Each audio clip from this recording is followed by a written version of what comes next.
Um, okay, so I'm going to just tell you in the beginning, there's still about seven of you who still need to come. Uh, what we're going to do today is basically I'm going to sensitize you and whet your appetite for hysteroscopy so that you can then take it forward. Because as we all know, hysteroscopy is something which is um, a stepchild. Okay, so people don't really look at it as the first child. It is a stepchild. We don't give much importance to it in any conference. It's relegated to either the last sessions, if at all anything. Now let me tell you exactly what the program is going to be. Though you know the program, there'll be a few minor changes because of the faculty coming in and going out, changing their programs. But you have this thing here, this book which everybody's been given. It contains not only material on hysteroscopy and something that is going to be interesting for you as far as filling your post-test goes and your pre-test goes, but also gives you information about us, and it has your pre-test at the end, which you can tear off and give it to. There's Anshika, Chitra, Nidhi. There's Ruxana outside, and we have Rakesh also outside. So give it to any one of those. Make sure it reaches them with your name. And there's also a feedback form at the end of tomorrow's session. You need to tear that off, fill it, and give it to us before we give you your certificates. Unfortunately, what we've done is we haven't made a note. There's also notes at the back of your feedback form, so don't write on that, otherwise you'll lose those notes, because the feedback is more important to us. Okay, so that is that. We have, of course, a list of almost 10, 11 patients. The 11th is not there. You've got a bit of a summary about them, uh, which gives you a bit of an idea of what they are. There'll be a couple of AUB patients, which is to basically reinforce that hysteroscopy should be done, not a DNC. We don't need to do DNCs, we must do hysteroscopies, because it is not a blind procedure, which is most important. So you do it in all AUBs. AUB is now the umbrella term. Abnormal uterine bleeding. We're not talking about menorrhagia, we're not talking about the various categories. It's abnormal uterine bleeding. So that's why. So you have a couple of cases of AUB. We have a lost IUCD, which should be interesting to you. We have hopefully a myoma. I don't know if it's going to turn out to be, but of course polyps. So you have a range of. We have even a second look hysteroscopy. We have a lady who's had a Strassman operation, an open Strassman surgery, and we're going to take her up to see how her cavity is, because on the ultrasounds it doesn't seem good, and she's had a hysteroscopy before. That should be useful to you later on, especially office hysteroscopy. I'm just waiting. We have 3 more participants who've come. Let them come in and then I'll start. Okay. So a little bit about our center. We are a teaching and training center in gynecological endoscopy, and we've been doing this for the last 10, 14, 15 years. We've started our long-term fellowships only in the last 6 or 7 years. We've been doing our workshops for the last 6 years. They haven't mentioned correctly how many we've done. We've done many more than what we mentioned there. That is an old literature that they've taken out, but we do a lot of hysteroscopy workshops because that is really my passion, to propagate that much over and above laparoscopy, because I feel the learning curve of this is much easier to master and simpler once you get the art of it and know how to troubleshoot basically about this procedure. So this is who we are, this is what we do. Let us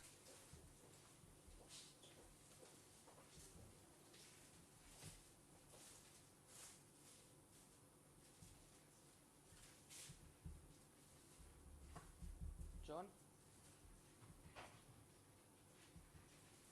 Okay, please start again.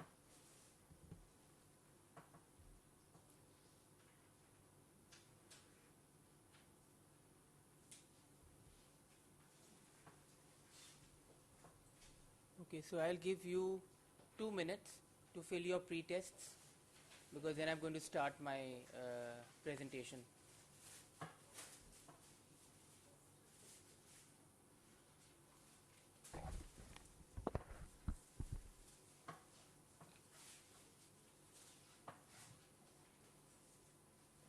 It'll be in your booklet.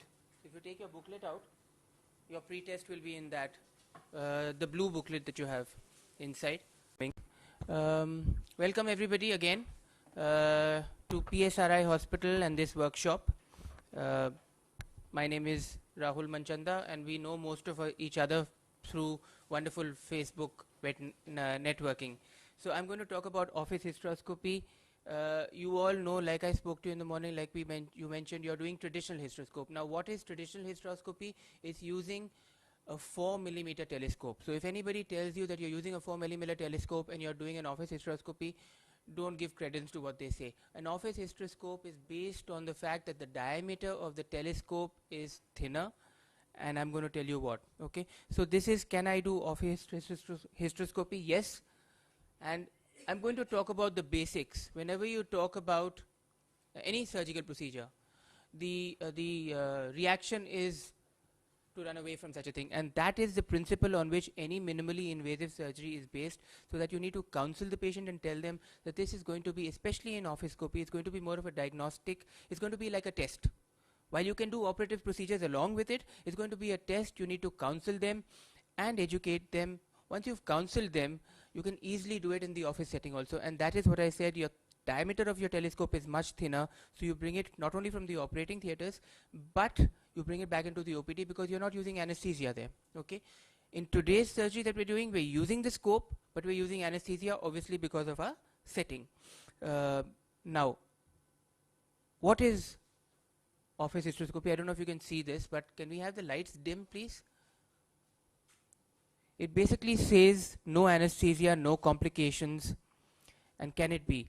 Complications, there's going to be a whole lecture on it. Dr. Neema is going to take it.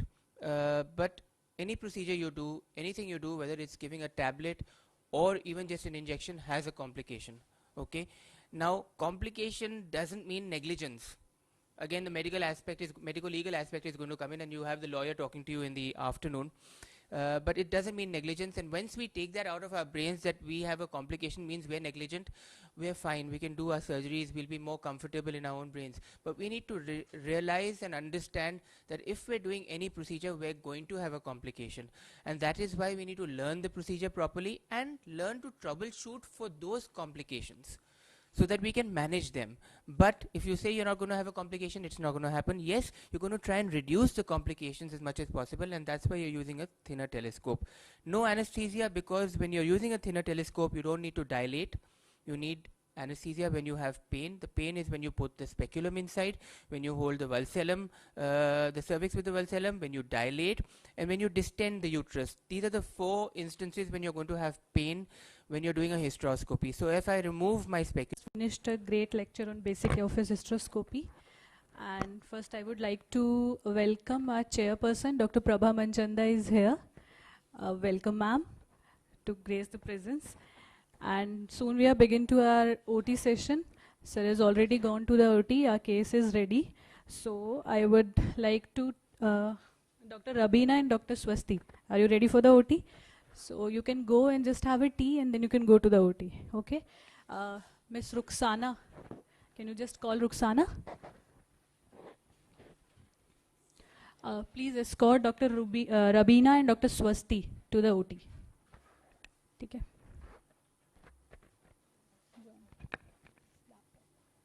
She is 65-year-old, and we did a hysteroscopy because she came with an episode of postmenopausal bleeding. And 65-year-old woman with 1 episode of postmenopausal bleeding, and she was hypertensive, she was diabetic, and she had a history of family history of breast carcinoma also. And many clinicians say we should do DNC in such cases, but as we all know, postmenopausal women, hysteroscopic targeted biopsy, it's a gold standard to rule out malignancy. So we did hysteroscopy. And her ultrasound picture showed endometrial thickness, it was increased. Okay, so now I am going to show you the hysteroscopy. This is the uterine, 65-year-old.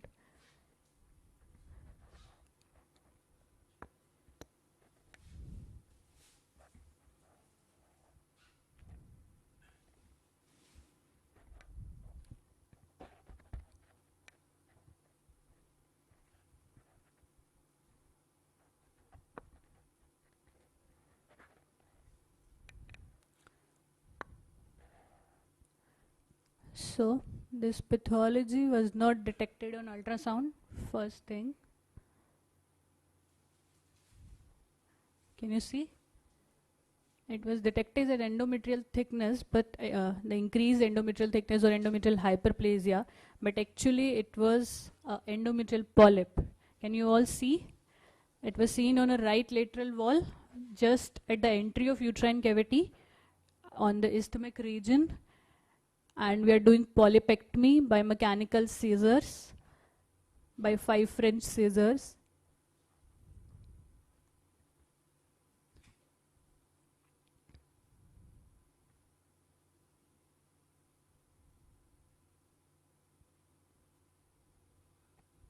This is the surface of polyp, blood vessels you can see, vascular polyp.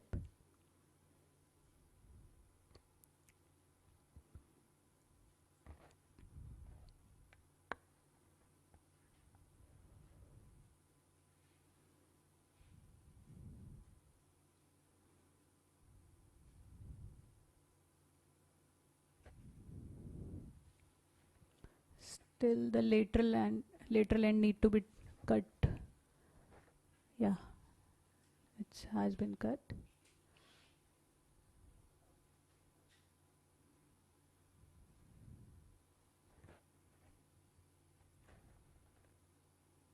So this we did the polypectomy. It's a small video, we have cut it actually.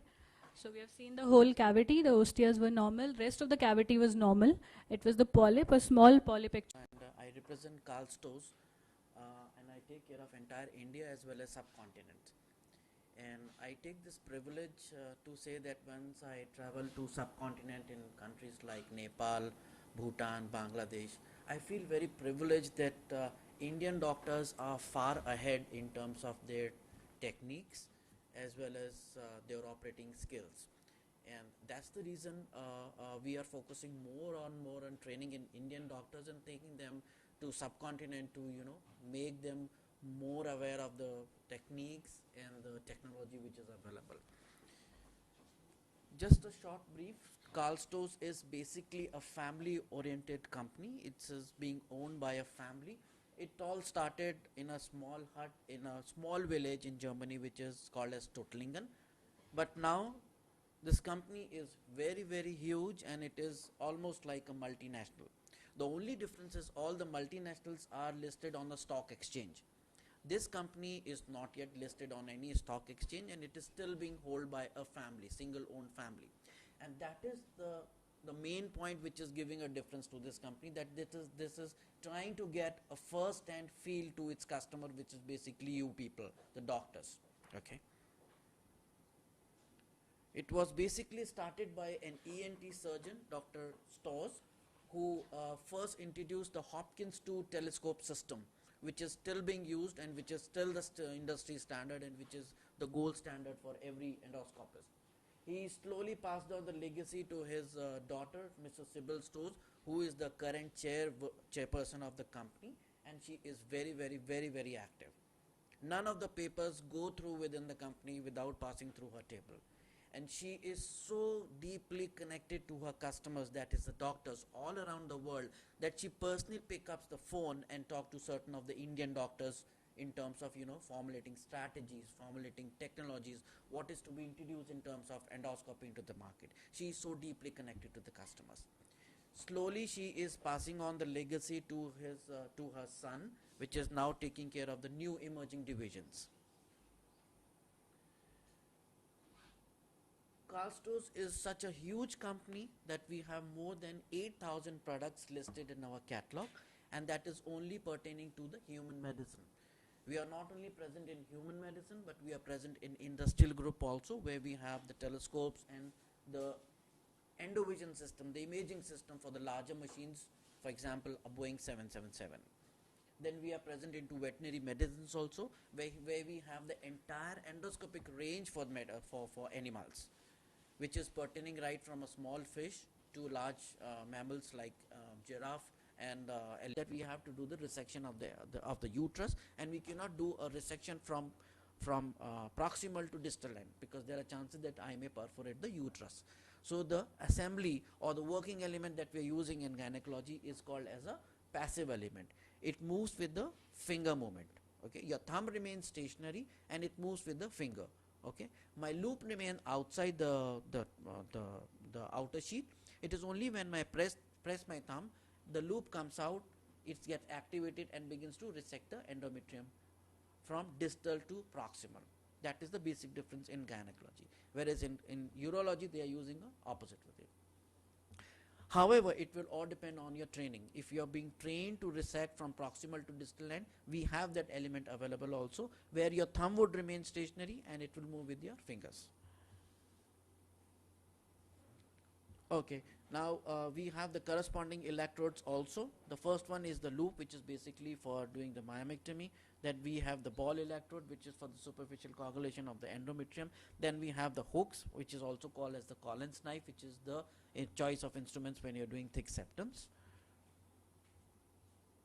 Then we have resectoscopes, which is using, I just told you, resectoscope which are using a 2.9 millimeter telescope. So the diameter further reduces to 7 millimeter, right? This is called as the cylinder resectoscopes. Now, so far, whatever resectoscopes that were available in the market were all monopolar. Now we have new sets of resectoscopes which are completely bipolar. So you begin your hysteroscopy with your normal saline solution and you don't have to change the media. In the same sitting, if you see there's a thick septum, you want to do a myomectomy, you can shift to the system of bipolar resectoscope. The only requirement is that your element has to be bipolar, your electrode has to be bipolar, and your cautery electrosurgical unit which you are using in your OT has to got a setting of underwater cutting. Okay.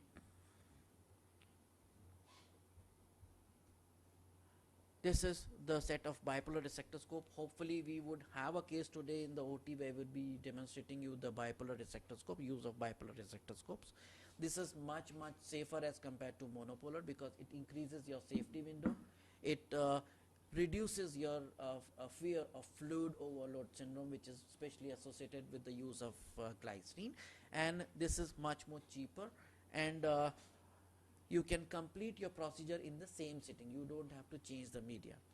Now this is just a chart which is showing you that this is completely available in all configuration. Either you need an active system or you need a passive system. You need a 26 French system which is using a 4 millimeter telescope, or you need a 22 French system which is using a 2.9 millimeter system. Hysteroscopy, this is called as a trophy scope. This is basically built on a 1.9 millimeter telescope assembly with an inbuilt inflow channel into it. This comes with a preloaded sheet onto it. Once you slide this sheet by just pressing this button onto this passive side, this much area is available to you to enter into the uterine cavity with the minimum possible diameter of just 2.9. So you don't have to do any dilatation for this. So this is a specialized instrument which is basically for people who are into infertility or who are doing a lot of nullipara cases. Okay. Now when I press this button, slide this sheath from passive to active position, this sheath slowly moves forward here, does a gentle dilatation of the cervix and converts this scopes from a diagnostic to an operative scope while remaining within the uterine cavity. So in a conventional hysteroscope, you have to take out everything, change the sheath, change it to a operative system. In this you have remained within the uterine cavity. My objective is not to again and again dilate and enter into the uterine cavity because I am treating a nullipara patient. I just press a button and change the scope from a diagnostic to operative sheath. This instrument channel is common. It will again take your regular 5 French hand instruments. Okay. So this is in passive position, this is an active position, this is converted into an operative scope. Your instrument channel is common like your conventional hysteroscope, and it will take your all regular 5 French hand instruments. Now when hysteroscopy started, people were doing it with a medium called as CO2, and they were using a hysteroflator. But over the subsequent period of time, now normal saline is your normal distending media for doing all your hysteroscopic procedure. But people who are still doing hysteroscopy using CO2 as a distending media, we do have the CO2 insufflator, or sorry, the hysteroflator available for you. This is, mind it, this is different from a endoflator which is being used in a laparoscopic procedures, because for laparoscopic you need very higher volumes and very different settings of higher settings. This is precisely meant for inflating the uterine cavity. This is no more in use. This is the Endomat system which we are talking of. This is the conventional system. This is comprising of a single pump system. Okay, it is only one roller pump which is giving you the controlled suction and irrigation. All Endomat system are basically the peristaltic pump which gives you controlled suction and irrigation. In this, the first is the pressure setting, the flow setting, and the suction pressure. Because this machine can be used both for hysteroscopy as well as laparoscopy. It is only when you attach a dome here, the machine senses that you are using the machine for hysteroscopic procedure or laparoscopic setting, or for laparoscopic procedure. So automatically it goes on to either hysteroscopic settings or a laparoscopic setting. The recommended settings for hysteroscopy is a pressure setting of anything between 100 to 150, because that will cover all uterus sizes, and a flow rate of anything between 250. Morning, everybody. Today I will be talking a little bit about anesthesia and hysteroscopy. I am thankful to Dr. Manchanda to have given me this opportunity to address you regarding anesthesia for this procedure, which generally is considered a minor procedure as far as surgery and anesthesia is concerned. I will be dealing this procedure from the perspective of an anesthetist, and certain pitfalls and certain problems which we face and which we can avoid, I will be directing my talk on that. Now, why do we require anesthesia for hysteroscopy? It can be done under local anesthesia also. Generally, when patients who are having low pain tolerance, we will prefer to give patients anesthesia. The comfort and promise of painless procedure is very important. When we are briefing the patient about this procedure, the compliance of patient is much more if we tell them that the procedure is going to be done without any pain, and they will be comfortable throughout the procedure as well as during the post-operative period. The use of cautery during this procedure is required. So when cautery is being used for some procedure you are doing other than the diagnostic hysteroscopy, that's another indication for anesthesia, and same for any extensive procedure we are going to do. Since this is a small procedure, we generally brief patients that they will be going home the same evening. In our case, in our hospital, generally they stay overnight, but in most cases probably we'll like them to go the same evening. So the patient selection is very important. We should select the patient in such a way that we, the patient as well as ourselves, we don't land up into any mishaps. So generally we'll like the patient should be fit, healthy, and age per se is no bar, but again we'll have to see that any medical problems the patient is having. Transport, we should think about how the patient is going to go to her home. Is she having some support or ambulance facilities are available? Then how the patient is going to be looked in the post-operative period at home. Is she having some family support? And generally we'll prefer that the residence is not too far and the traveling time is less, maybe an hour or so. So in case there's some problem which comes. If we leave the base. So normally what is the purpose of hysteroscopy? Normally, traditionally we used to pull the polyps out, and these polyps, they regrow, right? So here why we are doing hysteroscopies is we are looking at it. If even we can just pull it out, but it's very important to take out the base. So that base we can do with the scissor, as Dr. Rahul said. And we can use the bipolar resectoscope or monopolar, whatever we have. Suppose we have removed the polyp with scissor, Right. small part of particle is remaining, then it is a bit like I'm a new Yeah. person, it is difficult to cut that. Cut it. So with the bipolar, I think With the bipolar, yes. So you can shave it off. Chances of recurrence will be less. Sometimes there are malignant changes, so you are completely removing the base. So it's very important to take out the base in these polyps.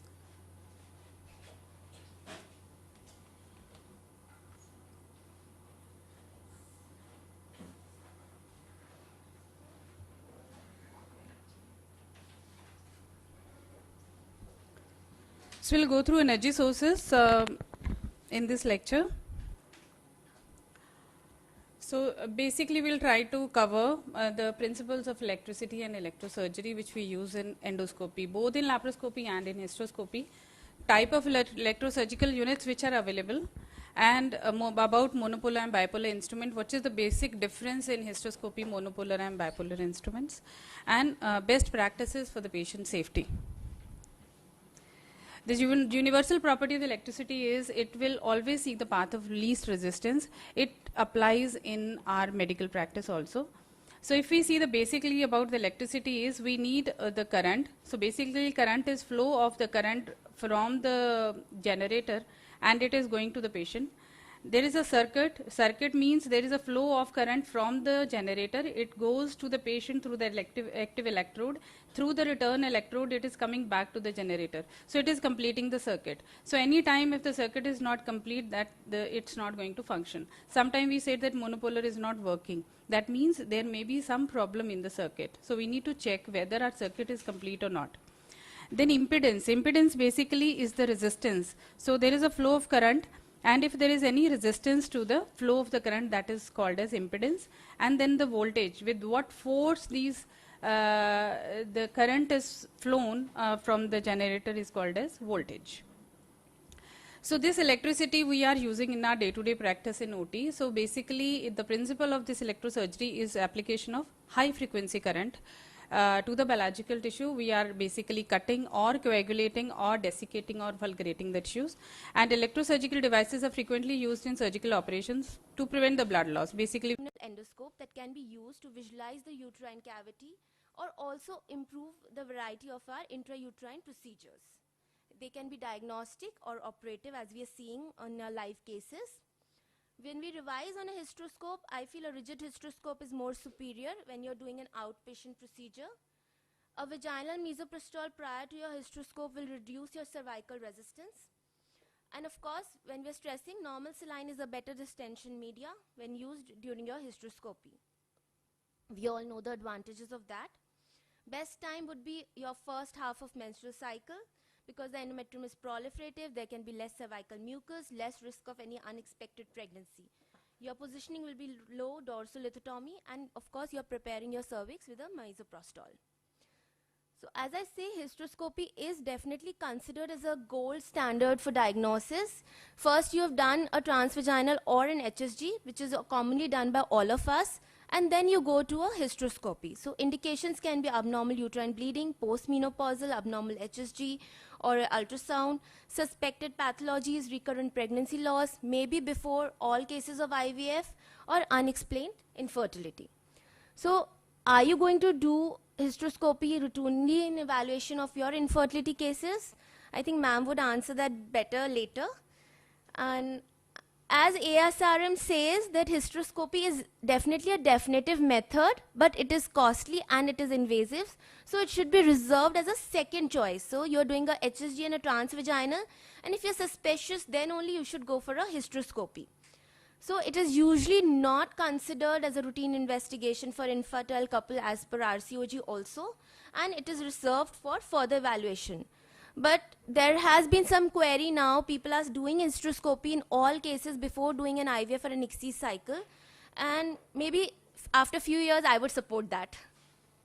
Because right now, I'm not so familiar with operative hysteroscopy. But someday, I would also say that we should do it in all cases. Why? Because this one study did 1,000 cases, and they said that prevalence of unsuspected uterine cavity abnormalities diagnosed by hysteroscopy prior to IVF, when you had done an HSG and a transvaginal ultrasound, everything was normal. Still 10% of them may have something or the other.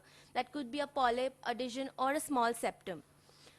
Of course, in failed cases, this has been increased to about 24%. So hysteroscopy does help you when there is a failed IVF cycle. So there can be pros and cons for doing it as yes or no. So yes, it has a high sensitivity. Yes, about 10% of women will have something abnormal even if they have a normal ultrasound and HSG. No, why? Because other modalities do have a better instrument. That was the female. She came with oligomenorrhea, and we find hypomenorrhea exactly, and we found again adhesions, and we did adhesiolysis with both mechanical scissor as well as bipolar instrument.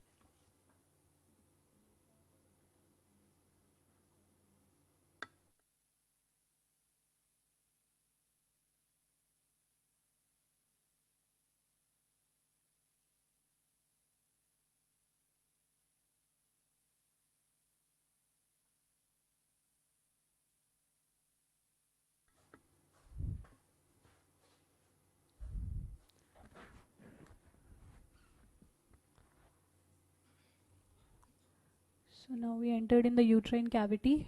So here we can see the left ostia. Flimsy adhesions are seen on the left ostia. We are going to do the adhesiolysis with mechanical scissors only, or the fundus.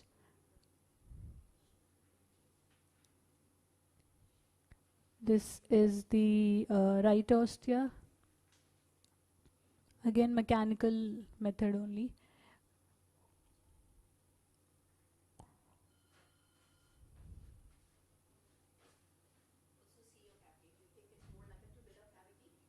Yes. Mm. Now,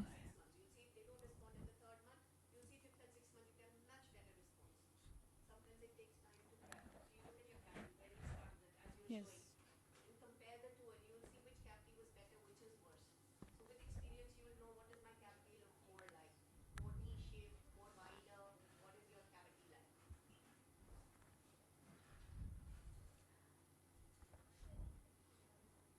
So now we are doing lateral wall metroplasty with the bipolar energy source.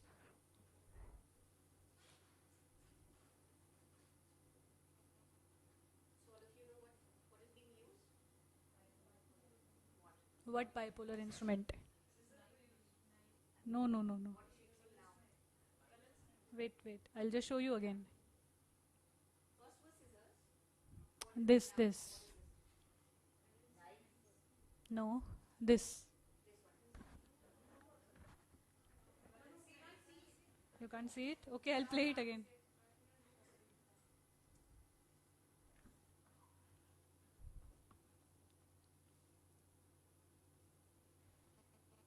This one.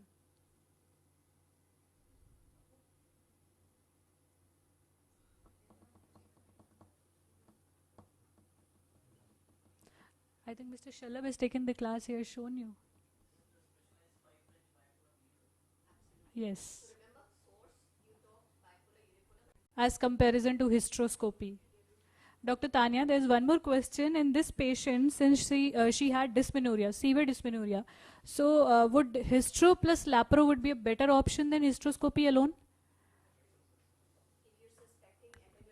Yeah, because she had complained of severe dysmenorrhea.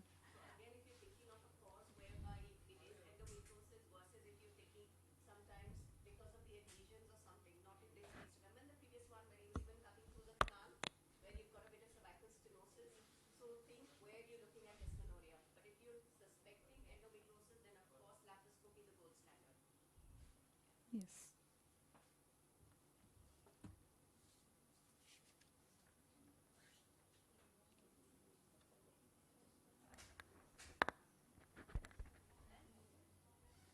Just a second.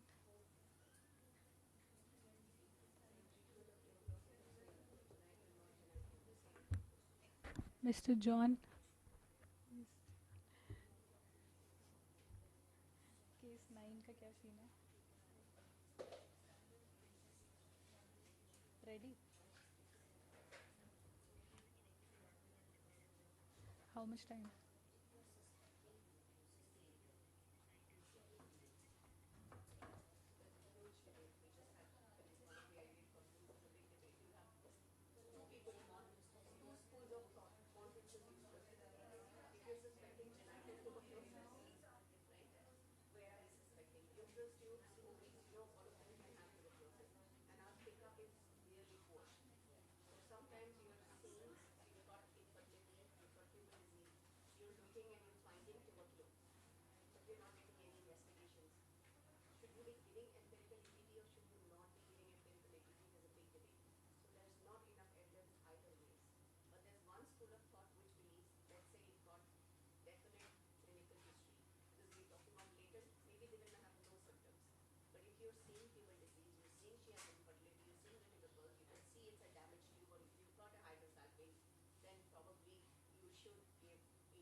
cases, you just got a history of infertility.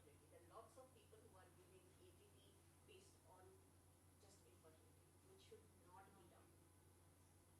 And also, just on the basis of AT-PCR, please don't treat, because it is not a very good test on its own.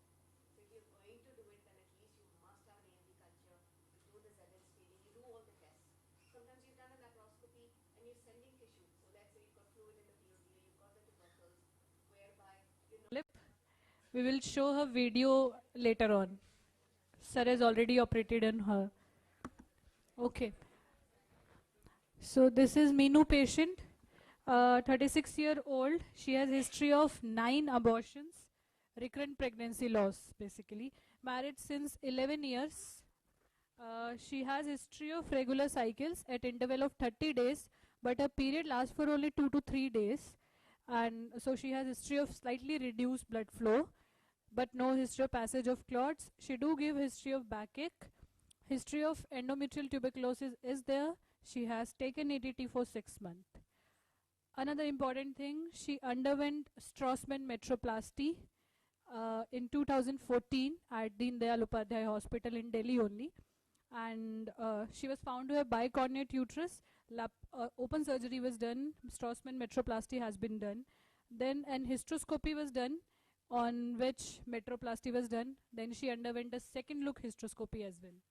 So now we are going to do again a hysteroscopy, because again a cavity was shown to be a small cavity on ultrasound.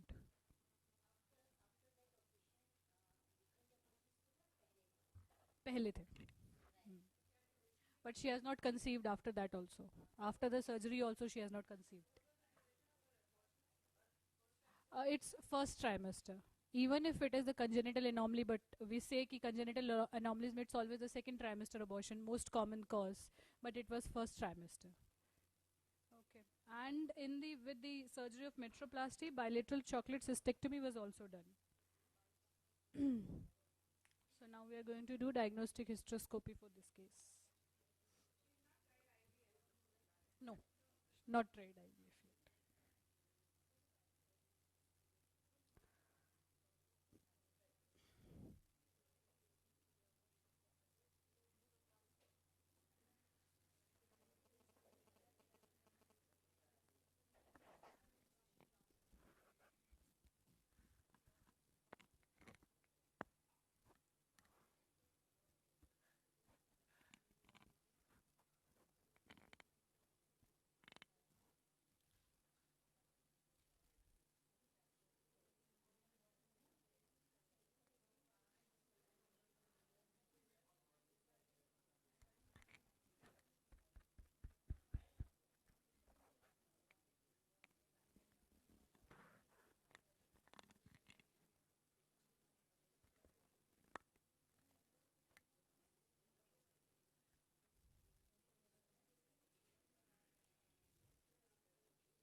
I think you can continue with the lectures.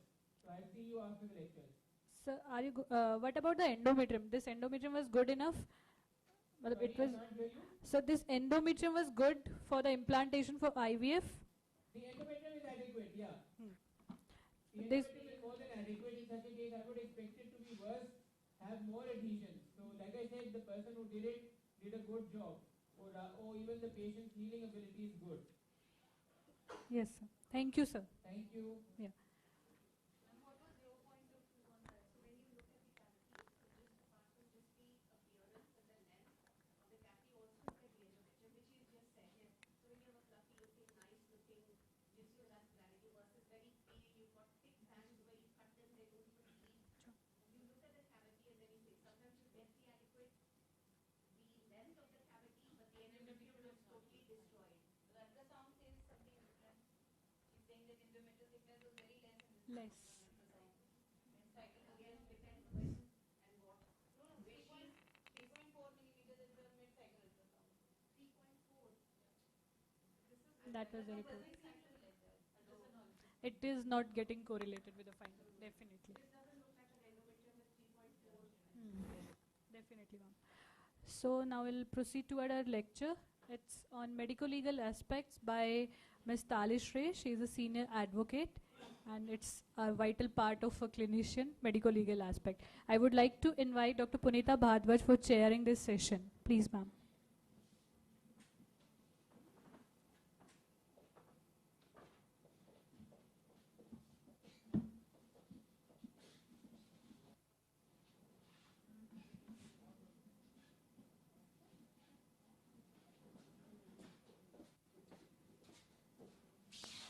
Good afternoon. So, you'll forgive me a little bit, but that's a very sickening sight. Okay, and I'm actually very glad that I didn't have too much of lunch, because otherwise I'd be upending the contents of my stomach right here, right now.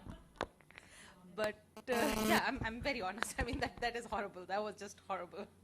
That's a good reason as to why I don't go to gynecologists very often, that much as a lot of people abuse me for that.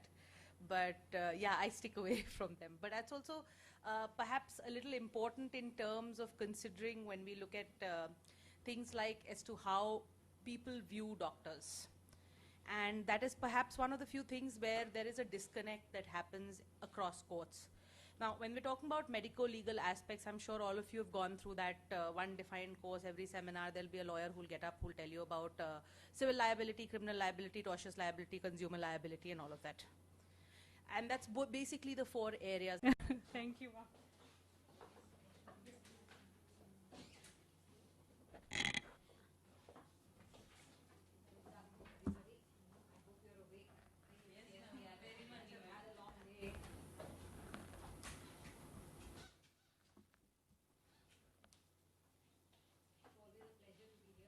Manjanga is doing a lot of work quietly, unobtrusively at its hospital.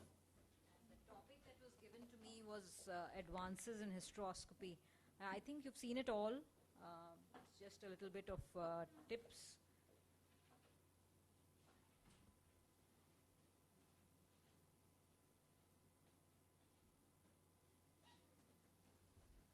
So can we dim the lights? Hello? Yeah? Yeah, Mrs. Priya. Abhi main baat karti hu, Mrs. Priya.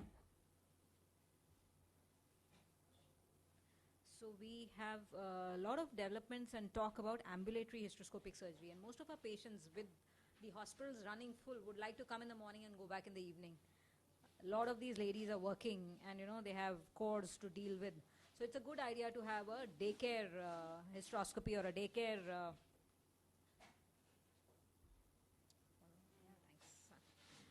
So in the last decade, advancements have been made in hysteroscopic techniques, instrumentation, and indications. I'm just enumerating the things that we should deal with. Vaginoscopy, hysteroscopy is performed without medication. There is no cervical dilatation, and there is no use of vaginal speculum or the cervical tenaculum, so that you just don't hold. You put in the scope and you go in to visualize without having to cause too much of pain to the lady. Some people use vocal anesthesia. That means you talk to the lady continuously, tell her in advance what you are going to do. Of course, this deals with not only educated but uneducated ladies also. Because if you keep communicating with them, the patient is very scared. It's the fear of the unknown. They don't know what you're going to deal out with. Doctor is also always correlated with pain and trouble and pricks and medicines and all that. So if you explain what you're going to do, I think half the time you relax the patient. And once the patient is relaxed and you have won over the confidence, I think you can do a lot of things which you do not have to have anesthesia with. Again, misoprostol has been used very effectively for cervical priming and helps in preventing complications during uterine access. We are all aware of that. Use of normal saline to distend uterine cavity prevents hyponatremia, but hypervolemia may still be a problem. So bipolar morcellator